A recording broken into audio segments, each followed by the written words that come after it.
Since y'all loved part 1 so much, which by the way, if you haven't checked it out, I'll link it here as well as at the end of the video, definitely go watch it as well. Anyways, here's round 2 of 4 more misconceptions about car mods that I'm tired of hearing. The first myth is that people always say throttle body spacers add a lot of power for a very low price. And I'm bringing this up because I got a lot of comments that were like, bro, bladed, fine, I understand the fact that cold air intakes do make horsepower, but their price to performance ratio is terrible. Why spend $400 to get 7 horsepower when I can spend $100 and get 20 horsepower? Throttle body spacers are the best beginner mod. Source. Trust me, bro.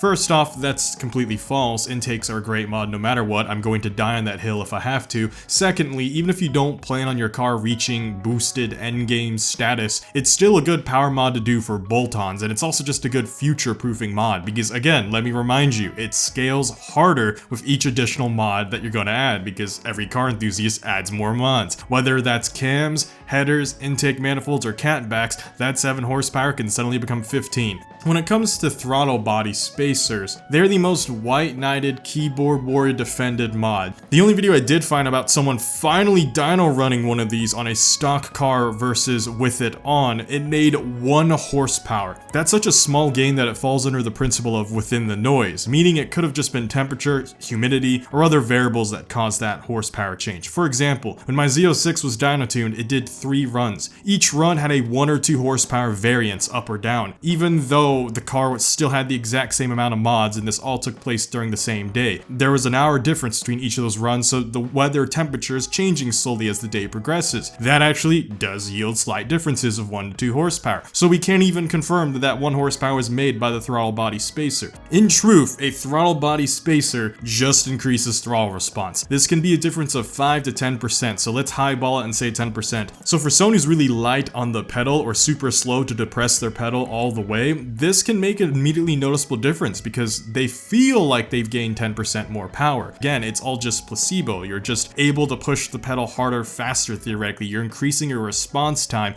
Keep that in mind. That's only if you have horrible throttle management. Realistically speaking, you can just train yourself to have better throttle management. You do not need to spend $100 to buy a mod that increases your throttle response. You can just give yourself better throttle response through training, which is why I'm going to finally talk about the huge elephant in the room. I did talk about this in my 25 fake versus real mod videos, but it was so brief that it's honestly just a crime because we have to talk about it here. I know what people are mixing these up about. Also costs the same exact amount of money, being about 100 bucks. It's a ported throttle body, not a throttle body spacer. This is peak consumerism right here. I almost can't even blame people because it's not their fault. It's companies' fault. Companies have found out the real name of the actual performance mod being a ported throttle body, and then they marketed a close sounding product with a similar name, aka throttle body spacer, and they gave it pretty colors. You've likely seen more advertisements about throttle body spacers than ported throttle bodies. You also are more likely to notice them because they're cute, pretty painted colors. However, the public or the people who buy these mods still associate the actual gains of the original power mod, but are actually now buying a similar sounding fake mod that was just marketed better to them. So car ads really got people good on this one. The lesson here is if you're gonna spend 100 bucks anyways, buy a ported throttle body,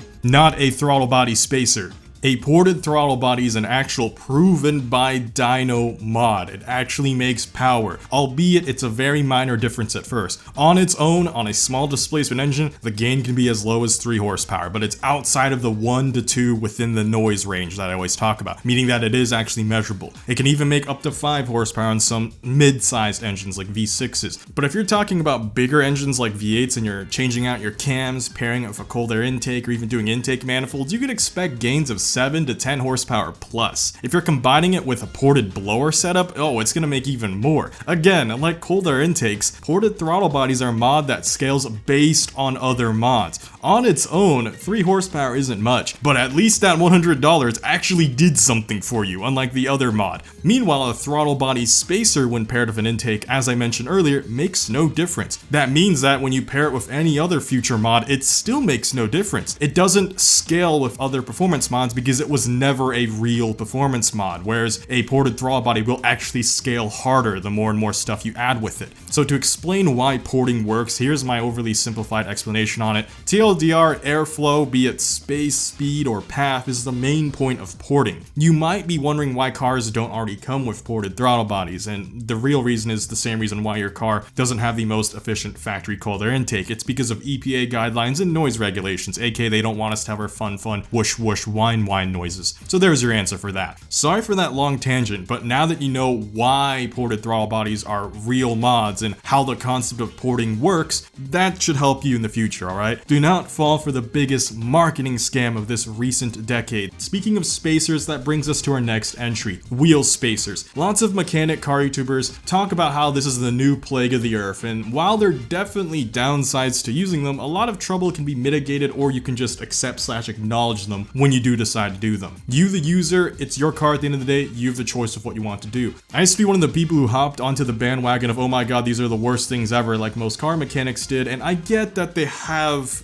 good intentions, but at the same time, their best interests aren't necessarily your best interests, right? Let's briefly talk about the bad things that can happen and the good things you can do to mitigate some of the bad. First off, running spacers will mean that your wheel bearings will wear more frequently. However, that doesn't mean they blow up in 10,000 miles, especially if you're still getting hub-centric ones that are within reasonable size. For cars, around 25 millimeters, for trucks, around 75 millimeters, 1 or 3 inches in freedom units for the Americans watching. If you go larger than that, then you usually will have more notable issues that you will notice sooner, but even saying that, remember, this is still several tens of thousands of miles. Your wheel bearings usually get replaced every 85,000 to 100,000, so if having spacers makes yours wear 10 to 20% faster, you still got a good 60 or so thousand miles that you can have those spacers on, and to some people, they're fine with that. They're just be like, okay, I'll just set my interval to be a bit earlier. That's what I mean by these aren't super panicky or worth freaking out over. But as long as you get properly made ones that are aluminum, high quality, hub-centric, and within reasonable size, you should be fine with these. I'm not here to ruin any of your fun. I get it. You want cool offset without spending all of that hard cash, or maybe you're just playing around with the idea of how much offset you need before you actually do buy a new set of wheels of different offset. Because at the end of the day, no amount of forum browsing, video watching, or speculation can actually help your brain visualize how fitment actually looks on your car, than to just, actually put it on your own car. Because instead of spending $2,400 worth of wheels only to figure out it had the wrong offset, you can just buy spacers instead. Spacers aren't some super secret scary boogeyman that's gonna rob your wheel bearings and blow out your tires and make your car's entire suspension disintegrate by tomorrow morning, like how most people are painting them as. Simply put, it's just a cheap solution, or an alternative for those who just want to solve fitment woes, or just learn about fitment goals. Not everyone who runs spacers actually intends to be on them permanently. If you're only going to use them for a few hundred miles or a few thousand miles, you will literally never notice the wheel bearings wearing faster. If that's why you want to buy them, hell yeah, I absolutely encourage that. Don't let people bully you or pressure you into wasting thousands that could have just been solved or done in hundreds. Now, even if you do intend to permanently use spacers, the reason I'm still okay with that is if you just really like the design of your OEM wheels and you just want to flesh them out more, boom, couple hundred, call it a day. An OEM set of wheels on spacers is still way safer than a custom offset rep set of wheels.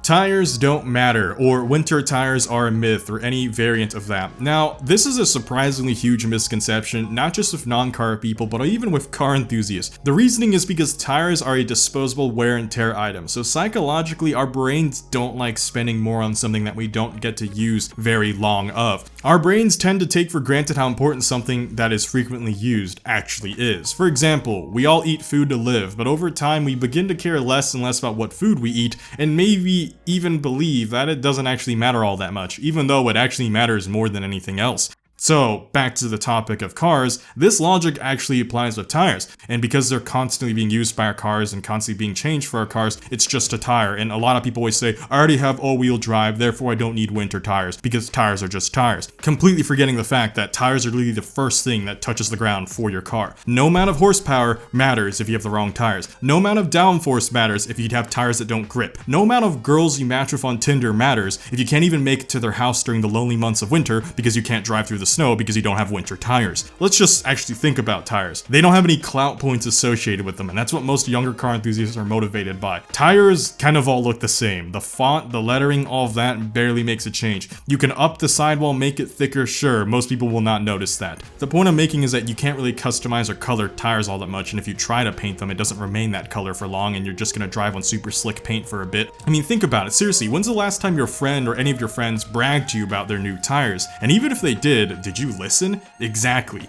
Meanwhile, if they get a new carbon fiber hood, the entire car meet gathers around to sing Kumbaya. So because tires aren't visually impressive and because they're seen as a wear item, we really underestimate just how good they are for us and how much of a change they can actually make. Fat Mickey Thompsons are the reason that 2,000 horsepower drag cars still go straight as an arrow and not beaming into the audience. Nittos, Michelins, Pirellis, BF Goodrich, Yokohama, all of the above, any of the unmentioned. Tires aren't just tires, they're the tires. They're the single most important mod/maintenance item to ever exist for your car. But before we move on to the final entry, if you're enjoying my videos and are coming back anyways, then make sure to subscribe. I appreciate it greatly, it helps my channel out a ton, I'd love to have you around. Okay, so the final entry is, coilovers are pointless if you never want to adjust your ride height. This is a kind of dumb myth, but I can see where it's coming from, but at the same time, I'm gonna explain to you why it's just not true. Unlike the other performance mods I've talked about in this series, coilovers don't have the clout of sick power gains to give the dopamine that entice most people into doing them. However, that doesn't change the fact that they're still very important, even if you never intend on adjusting them constantly. Firstly, even if you don't think you'll ever adjust them, ask anyone who's bought multiple cheap lowering springs about their regrets instead of just saving up to buy coilovers. Now,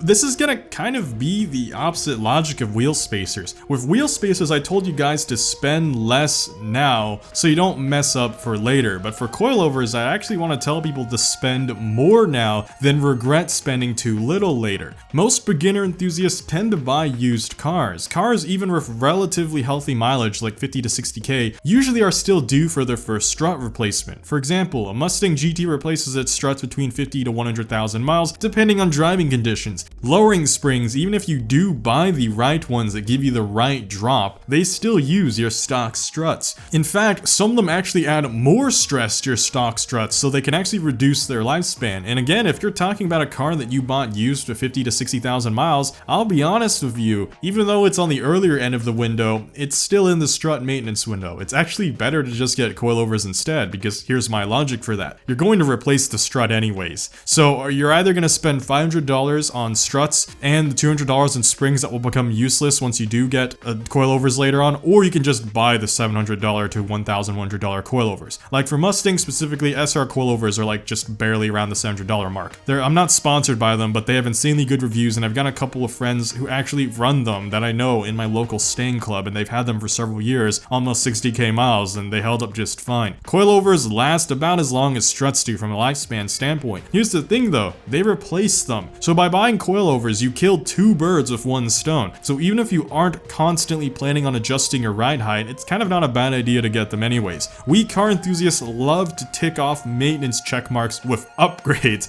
I mean, come on, don't lie to me. You've definitely done it, or you've had the thought about doing it. A lot of car enthusiasts always think this, where they're like, why would I buy stock part for X amount of money when I can spend just a little more to buy an upgraded version of that part that also fits the maintenance interval? Yeah, now you thinking like a real seasoned car enthusiast if you have those thoughts. And just like with the tires there, why replace the stock tires when you can get better tires even if they cost more? It's kind of like that with coilovers. So on a final note, coilovers also just have more compatibility with other aftermarket mods. So even if you do dial in them correctly the first time, you might still adjust them later on. You never know if you want to get aftermarket caster camber plates, get aftermarket sway bars, or just other additional accessories that just pair really well with coilovers, and you can really feel the full difference in performance gain because of coilovers. Again, kind of back to the whole mod scaling thing. Instead of a horsepower standpoint, now we're talking about a suspension standpoint. Even without the additional accessories, you get a surprising amount of adjustability with coilovers. Like, camber is really nice, and you don't have to worry about stressing your struts when you do it because you've got a strong replacement component that was better than your original factory strut. They aren't just for people who race and need to constantly adjust. Even for street driving, or even for just cosmetically showing off at meets, it's nice to get some extra low or some extra high. Anyways, that's gonna be it for this video. Remember to check out part 1 if if you haven't already. And if you already have, then make sure to like this video and check out some of my other videos. Until then, see y'all next time. Thanks for watching. Blade Angel out.